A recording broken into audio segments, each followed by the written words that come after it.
Dans cette vidéo, nous explorons 5 histoires irréelles d'inventeurs ayant trouvé une fin tragique à cause de leur création. Il ne s'agit pas de simples accidents, mais de conséquences troublantes et fatales de leur travail. Chaque histoire montre à quel point l'innovation peut tourner au drame.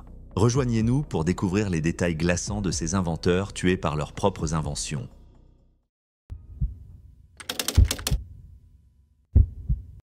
C'était un matin glacial, le 4 février 1912, à Paris, en France. Des journalistes, photographes et curieux s'étaient rassemblés pour assister à une démonstration audacieuse. Parmi eux se trouvait Franz Reichelt, un tailleur autrichien de 33 ans installé à Paris depuis 1898. Contrairement aux touristes ordinaires, Reichelt était là pour prouver que son costume parachute, conçu par lui-même, pouvait permettre à une personne de sauter d'une grande hauteur en toute sécurité. Né en 1878 en Autriche, Reichelt avait réussi à monter une affaire de couture florissante à Paris, principalement au service des expatriés autrichiens. Avec le début du XXe siècle et l'essor de l'aviation, son intérêt pour ce domaine grandit rapidement. Reichelt rêvait de créer un parachute portable capable de sauver les pilotes en cas d'urgence. Son idée était de concevoir un costume qui permettrait aux aviateurs de s'éjecter de leur appareil et d'atterrir sans danger. L'idée semblait simple, augmenter la surface du corps pour ralentir la chute et permettre un atterrissage en douceur. Contrairement au parachute traditionnel en forme de voile, le modèle de Reichelt était directement intégré au costume. Dès 1910, il commença ses expériences en jetant des mannequins vêtus de son costume parachute depuis le 5e étage de son immeuble. Les premiers essais furent encourageants, les mannequins atterrissant sans encombre. Mais, au fil des tests, les résultats se dégradèrent, les mannequins s'écrasaient au sol sans que le parachute ne s'ouvre correctement. Malgré ces échecs, Reichelt ne perdit pas espoir. Selon lui, le problème ne venait pas de son design mais de la hauteur des essais. Il était persuadé qu'un saut d'une plus grande hauteur permettrait au parachute de bien se déployer. En 1911, il tenta même de tester le costume sur lui-même. Il sauta d'une fenêtre située à 8 mètres de hauteur, mais l'expérience tourna mal. Le costume échoua et Reichelt se brisa la jambe. Malgré cette blessure, il resta déterminé à prouver la valeur de son invention et chercha une plateforme plus haute pour son prochain test. Son choix se porta alors sur la Tour Eiffel. Avec ses plus de 300 mètres de haut, la Tour Eiffel semblait être l'endroit idéal. Reichelt croyait fermement qu'un saut depuis le premier étage à environ 55 mètres du sol garantirait le succès de son parachute. Après plusieurs démarches, il obtint l'autorisation de la police parisienne pour effectuer le saut, les autorités supposant qu'il utiliserait un mannequin. Mais Reichelt avait d'autres plans, il comptait sauter lui-même. Le matin de la démonstration, Reichelt arriva à la Tour Eiffel, vêtu de son costume parachute en soie et en tissu imperméable renforcé de tiges et de sangles pour permettre le déploiement du parachute. Alors qu'il montait sur la plateforme, ses amis, inquiets, comprirent qu'il comptait vraiment sauter. Ils tentèrent de l'en dissuader, évoquant les conditions météorologiques défavorables, le froid et le vent. Mais Reichelt resta inflexible, déterminé à prouver la valeur de son invention. Sur le bord de la plateforme, il hésita près d'1 minute, fixant la foule rassemblée en contrebas. Finalement, après un instant de réflexion, il prit son courage à 2 mains et lança un dernier cri « À bientôt !» Dans les images granuleuses de cette journée, on perçoit toute la tension du moment, avant de se jeter dans le vide. Pendant une fraction de seconde, le silence régna. Puis, le pire se produisit. Le costume parachute échoua à se déployer comme prévu. Au lieu de ralentir sa chute, le tissu s'enroula autour du corps de Reichelt, le transformant en une véritable torpille humaine. Il s'écrasa violemment au sol et mourut sur le coup. Les spectateurs, horrifiés, accoururent, mais il était déjà trop tard. Franz Reichelt, celui qui avait rêvé de sauver des vies grâce à son invention, perdit la sienne dans sa tentative. Les journaux relatèrent la tragédie dès le lendemain. Certains le critiquèrent pour son imprudence, tandis que d'autres louèrent son audace et son ambition, malgré l'échec tragique. L'histoire de Franz Reichelt est celle d'une ambition sans limite. Il ignora les avertissements, les conseils et les signes d'échec évidents au cours de ses essais. Sa détermination et sa passion pour l'innovation forcent l'admiration, mais son destin tragique illustre aussi la frontière fine entre le courage et l'imprudence. Franz Reichelt croyait qu'il pouvait voler, mais il paya de sa vie le prix de cette croyance.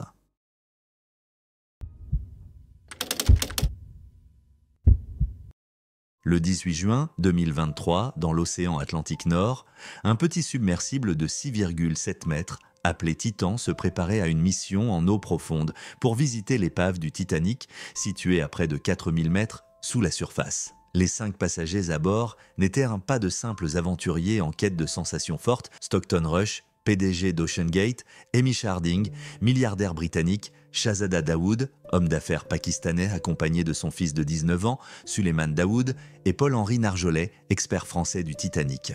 Leur objectif était d'observer de près cette épave emblématique, une opportunité unique dans une vie, mais qui allait rapidement tourner au drame. Le Titan ne remonta jamais à la surface. Lors de la descente, le submersible subit une implosion catastrophique causée par la pression écrasante, tuant instantanément les 5 passagers. Ce ne fut pas un simple accident tragique, mais le résultat de plusieurs années d'avertissements ignorés et de décisions douteuses, motivées par une quête incessante d'innovation. Stockton Rush, l'architecte de cette expédition fatale, n'était pas seulement un PDG. C'était un innovateur fier de repousser les limites, souvent au détriment de la sécurité. Admirateur de personnages comme le capitaine Kirk de Star Trek, Rush était fasciné par ceux qui défient les conventions pour atteindre la grandeur. Son ambition avec OceanGate était de rendre l'exploration des profondeurs marines accessible aux scientifiques et au grand public.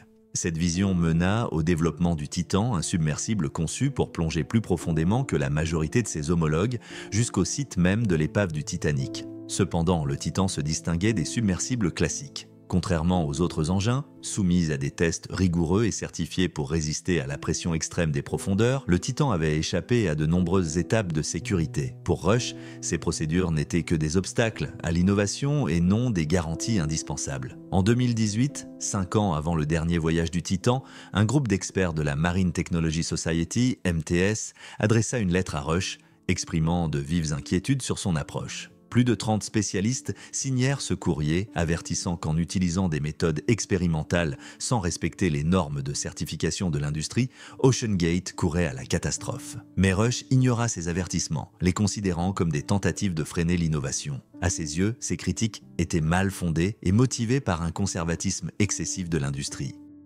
Toujours en 2018, David Lockridge, directeur des opérations marines chez OceanGate et ancien ingénieur de la marine britannique, formula de graves préoccupations quant à la sécurité du Titan. Il recommanda des tests supplémentaires, notamment une inspection de la coque pour détecter d'éventuels défauts. Lockridge insista pour que le submersible soit soumis à des tests non destructifs avant toute plongée en profondeur. Ces avertissements furent rejetés, et lorsqu'il persista, il fut licencié. OceanGate l'accusa d'avoir divulgué des informations confidentielles et l'affaire se régla par un accord à l'amiable. En 2019, Carl Stanley, un expert en submersible, participa à un test du Titan. Pendant la descente à près de 3700 mètres de profondeur, il entendit des craquements inquiétants provenant de la coque. Inquiet, il envoya un email à Rush signalant que ces bruits étaient le signe d'un défaut structurel. Une fois encore, Rush écarta ses préoccupations, affirmant qu'il avait confiance en son design. Un autre expert, Rob McCallum, spécialiste de l'exploration des grands fonds, conseilla à Rush de faire évaluer le Titan par une organisation indépendante avant de l'utiliser pour des plongées commerciales. Il comparait l'attitude de Rush à celle des constructeurs du Titanic, persuadés que leur navire était insubmersible. En juin 2023, après avoir ignoré toutes les mises en garde, convaincu qu'elles n'étaient que des critiques de plus, Rush conduisit le Titan le faisant descendre vers le site de l'épave du Titanic. Les passagers étaient probablement remplis d'impatience et d'excitation. Ils s'apprêtaient à voir de leurs propres yeux un monument historique perdu dans les profondeurs de l'océan depuis plus d'un siècle. Cependant, à mesure que le Titan s'enfonçait dans l'abîme, la pression extérieure augmentait de façon exponentielle. À près de 4000 mètres, sous la surface, la pression atteint 6000 livres par pouce carré, une force presque inconcevable.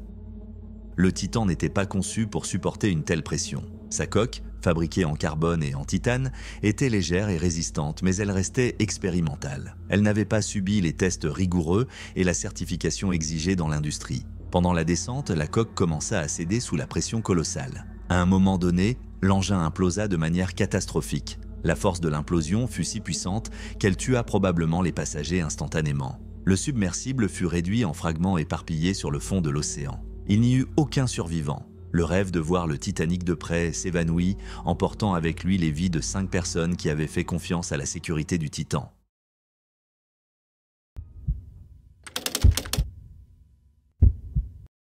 Le 22 février 2020, dans le vaste désert aux abords de Barstow, en Californie, tous les regards étaient tournés vers Michael Mad Mike Hughes, un casse-cou de 64 ans et ingénieur autodidacte en fusée-ologie. Hughes s'apprêtait à réaliser son exploit le plus périlleux, se lancer lui-même dans une fusée artisanale. Son objectif ? Atteindre une altitude jamais tentée par un amateur et prouver une théorie controversée, que la Terre est plate. Hughes n'était pas un aventurier ordinaire. Chauffeur de limousine de profession, il avait déjà décroché un record Guinness en réalisant le plus long saut en limousine, 31,4 mètres, à bord d'une Lincoln Town Car allongée. Mais sa véritable passion se trouvait dans le ciel. Au fil des années, il était devenu une figure importante dans la communauté des Flat Earthers, partisans de la Terre plate. Toutefois, ceux qui le connaissaient pensaient qu'il utilisait surtout cette croyance pour attirer l'attention et trouver des financements pour ses projets de fusée. Ce jour-là, il visait la ligne de Kármán, la frontière entre l'atmosphère terrestre et l'espace, située à 100 km au-dessus du sol. Sa fusée à vapeur, construite dans son jardin avec l'aide de son partenaire Waldo Stakes, devait atteindre une altitude de 1500 mètres et une vitesse de 687 km/h. L'engin était équipé de 3 chauffages destinés à propulser la fusée vers les hauteurs. Alors que Hughes se préparait au lancement, un petit groupe s'était rassemblé. Des amis, des journalistes et une équipe de tournage du Science Channel qui filmait pour une série intitulée « Homemade Astronaut ». L'atmosphère était à la fois excitée et tendue. Tout le monde connaissait les risques, mais personne n'imaginait ce qui allait se produire. La fusée, une structure en acier montée à partir de pièces de récupération, reposait sur sa rampe de lancement, semblant sortie tout droit d'un film de science-fiction. Dans la précipitation des préparatifs de dernière minute, une échelle qui devait être retirée avant le décollage était encore fixée à la rampe. Hughes monta dans le cockpit, s'attacha et se prépara à vivre l'expérience de sa vie. Les moteurs rugirent et de la vapeur s'échappa alors que la fusée se préparait à décoller. Mais au moment du lancement, elle heurta l'échelle oubliée, provoquant une défaillance critique. L'impact arracha un conteneur contenant l'un des parachutes de la fusée qui se déploya trop tôt. Le petit groupe rassemblé regarda, horrifié, le parachute flotter inutilement derrière la fusée. Privée du parachute nécessaire pour ralentir sa descente, la fusée devint instable et s'écarta de sa trajectoire. Elle atteignit une altitude inconnue, bien en deçà des 1500 mètres espérés, avant d'entamer sa chute vers le sol. Les secondes semblèrent durer une éternité tandis que l'engin plongeait vers la Terre, ses moteurs encore en feu. L'impact fut catastrophique. La fusée s'écrasa violemment dans le désert, soulevant un nuage massif de poussière et de débris. Les spectateurs, sous le choc, restèrent silencieux en réalisant l'ampleur du drame. La fusée s'était écrasée à près d'1 kilomètre de la rampe de lancement et l'impact fut fatal. Les équipes médicales, présentes en cas d'urgence, arrivèrent rapidement, mais Mike Hughes fut déclaré mort sur place. La nouvelle de sa mort se propagea rapidement. Le Science Channel, qui filmait l'événement, publia un communiqué exprimant ses condoléances. Nos pensées et prières accompagnent la famille et les amis de Mike Hughes en cette période difficile. Son rêve a toujours été de lancer cette fusée. Et le Science Channel était là pour documenter son parcours. Pour ceux qui le connaissaient, sa mort tragique semblait inévitable pour une vie passée à défier les limites. Hughes était pleinement conscient des dangers et n'a jamais reculé devant eux. Il insistait souvent sur l'importance de vivre pleinement et de saisir chaque opportunité, qu'il fallait atteindre la fin de la vie sans rien avoir laissé d'inexploré. Avec les pneus usés jusqu'à la corde, le réservoir d'essence vide et un arrêt en dérapage total, en sachant qu'il avait tout tenté jusqu'au bout.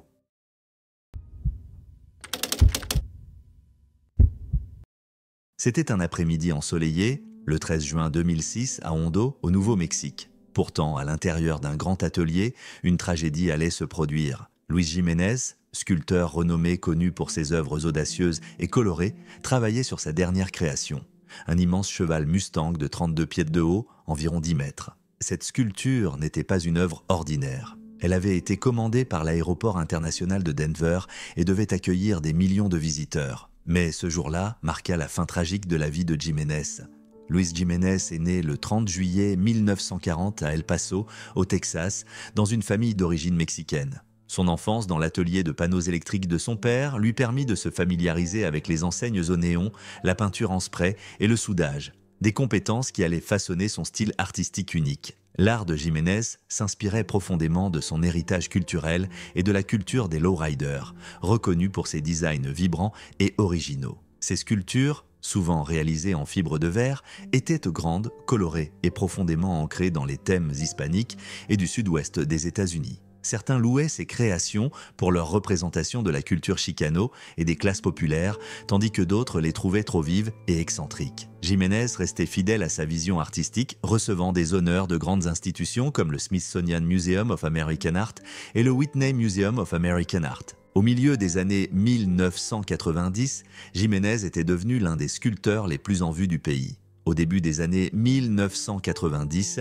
la ville de Denver l'approcha pour lui confier un projet destiné à l'inauguration de son nouvel aéroport international. Jiménez accepta le défi et entreprit de créer un Mustang de 10 mètres de haut, réalisé en fibre de verre polychromée. Le Mustang, avec ses yeux rouges éclatants, devait incarner l'esprit sauvage de l'Ouest, rendant hommage aux racines culturelles de l'artiste. Jiménez travailla presque 10 ans sur cette sculpture monumentale, affrontant de nombreux défis liés à sa taille et à sa complexité. Le processus nécessitait l'utilisation de machines lourdes et de matériaux dangereux. Le 13 juin 2006, alors qu'il en était aux dernières étapes de la réalisation, le drame survint. Une grande partie de la sculpture se détacha d'un palan et écrasa Jiménez contre un support en acier, sectionnant une artère dans sa jambe. Transporté d'urgence à l'hôpital, il fut déclaré mort à l'âge de 65 ans. Le monde de l'art fut bouleversé par la disparition soudaine de Jiménez et des hommages affluèrent du monde entier. Le Mustang, qui devait symboliser l'esprit indomptable de l'Ouest, se retrouva désormais à jamais lié à la mort de son créateur.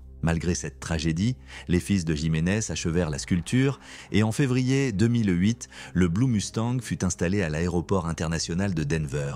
Très vite, la sculpture fut surnommée Blucifer en raison de son regard intense, de ses yeux rouges lumineux et des circonstances tragiques entourant sa création. Elle suscita controverses et légendes urbaines. Certains prétendaient même qu'elle était maudite, ses yeux rouges étant perçus comme un symbole maléfique. Malgré les polémiques, il apparut dans des séries de télévisées, des guides de voyage et des bandes dessinées, inspirant fascination et crainte à la fois. Suzanne, la veuve de Jiménez, œuvra activement pour préserver l'héritage de son défunt mari, considérant la sculpture comme un fier symbole de l'Ouest, bien loin de la figure démoniaque que certains voyaient en elle. Le Blue Mustang continua de faire l'objet de débats et de fascination. Bien que son histoire soit tragique, la sculpture témoigne de la vision et du talent de Jiménez, perdurant comme une œuvre marquante à l'aéroport de Denver.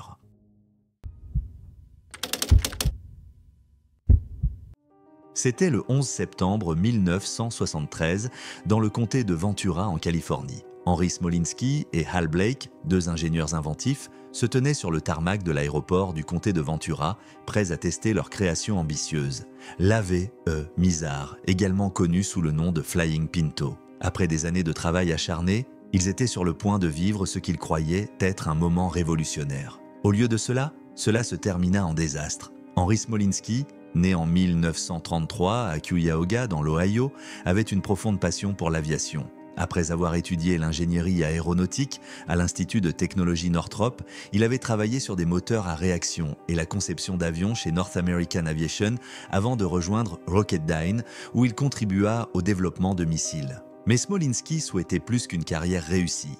Il voulait révolutionner le transport en créant un véhicule capable de circuler sur les routes et de voler dans les cieux. En 1971, Smolinski quitta Rocketdyne et s'associa à Hal Blake pour fonder Advanced Vehicle Engineers à Van Nuys en Californie. Leur objectif était de construire une voiture volante commercialement viable. Ils nommèrent leur modèle l'AVE Mizar, un hybride d'une Ford Pinto de 1971 et d'un Cessna 337 Skymaster. La Pinto était une petite voiture populaire dans les années 1970, tandis que le Skymaster était un aéronef léger connu pour sa facilité de pilotage. L'idée était de créer un véhicule capable de passer de la conduite au vol sans transition. Ce concept enthousiasma le public et la presse, certains croyant que le Mizar pouvait changer le transport. Cependant, le projet avait des problèmes sérieux. La Pinto était connue pour son manque de sécurité, avec une tendance à prendre feu lorsqu'elle était percutée par derrière. Les modifications pour rendre la Pinto apte à l'air ajoutaient un poids considérable, mettant à l'épreuve la structure du Skymaster au-delà de ses limites. Plus de 40 modifications furent apportées à la Pinto pour la rendre compatible avec le Cessna. Les ailes et le support arrière du moteur du Skymaster furent fixés à la voiture et les commandes furent adaptées pour que le volant puisse contrôler à la fois le véhicule et les surfaces de vol de l'avion. Malgré ces modifications, des inquiétudes persistaient concernant l'intégrité structurelle du véhicule. Le poids supplémentaire de la Pinto, associé à celui de la structure du Skymaster, rapprochait le poids total du poids maximum au décollage, rendant même une petite erreur potentiellement catastrophique. Malgré ces préoccupations, Smolinski et Blake poursuivirent leurs travaux. Ils réalisèrent plusieurs vols d'essai dont certains furent couronnés de succès. Mais le 26 août 1973, un vol d'essai troublant eut lieu. Le pilote professionnel, Charles Janis, fut engagé pour piloter le Mizar, mais l'aile droite commença à se détacher durant le vol.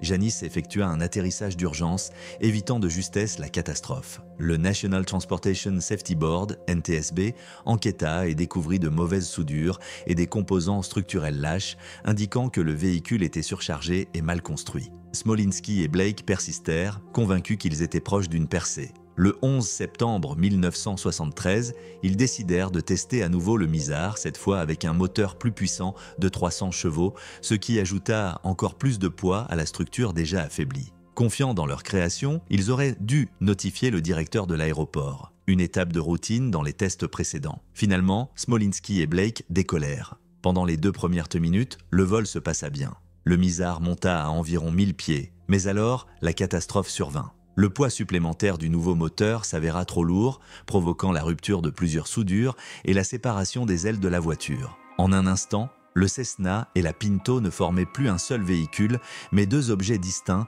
et condamnés tombant du ciel. La voiture s'écrasa contre un arbre puis heurta un camion près de l'aéroport, provoquant une immense explosion. Smolinski et Blake furent tués sur le coup. L'enquête du NTSB conclut que le Mizar était trop lourd et mal construit pour être sûr, conduisant à l'annulation immédiate du projet. L'histoire du Flying Pinto tomba dans l'oubli, se souvenant d'une ambition ratée. La mort tragique de Smolinski et Blake nous rappelle que l'innovation, bien qu'essentielle, doit toujours être équilibrée par la prudence.